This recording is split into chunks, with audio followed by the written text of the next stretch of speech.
Hi, sir. You said in a commentary, I think in February, that the AFP's modernization program faces inevitable setbacks that ranges from geopolitical conflicts and I think budgetary constraints. Yes. And with all these developments, considering the mounting corruption scandal, are you concerned that this will impact the AFP's ongoing modernization program? What's your view on this?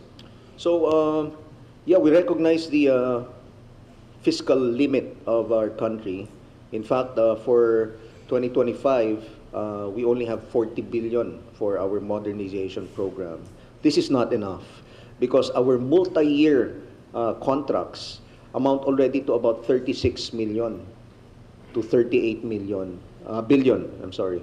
So it doesn't allow us to buy new items. So what the Secretary of National Defense did was to talk to the Secretary of Finance, to some banks, local banks, and international financial institutions to allow us to be able to borrow money or have financing, an extended financing for our modernization program. In other words, we will not rely too much on the GAA, the general appropriations, anymore. No? We're looking at other possibilities also.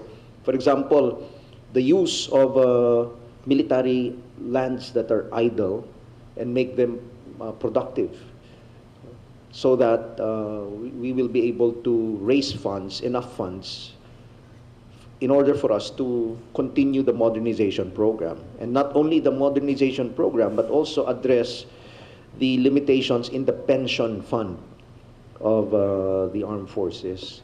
So tumutulong po kami. No, we're trying to help the government raise funds. And also, in line with this, we are trying to develop our self-reliant defense posture program.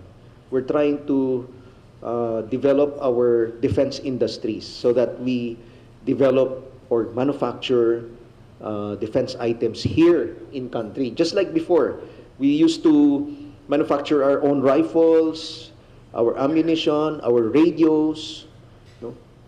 Even some of our transport, no? Mobility equipment were produced here. Nawala yun, those industries, were lost along the way. But hopefully, we're trying to revive them again. And this time, we will try to produce items that are relevant in today's warfare. For instance, drones. No? Madali lang gumawa ng drones. It's easy to manufacture drones. And I believe we can do that here in country, perhaps in collaboration or partnership with other countries or other companies, corporations. Sir, follow-up lang. So, sir, does that mean hindi naman stalled basically yung modernization program, but can you give updates, I guess, on those funding sources that the AFP or even the Philippine government is looking at to fund, I guess, the modernization program? Have any banks reached, have you brokered any agreements already? Or, kasi the defense bonds were dropped, I think, in May, that plan. So, ano pang other plans besides that? So we're also looking at foreign financing. But there are restrictive laws against that, especially foreign financing for the defense or security industry sector. So we're also working with Congress in order for them to come up with laws that would allow us to, do foreign financing.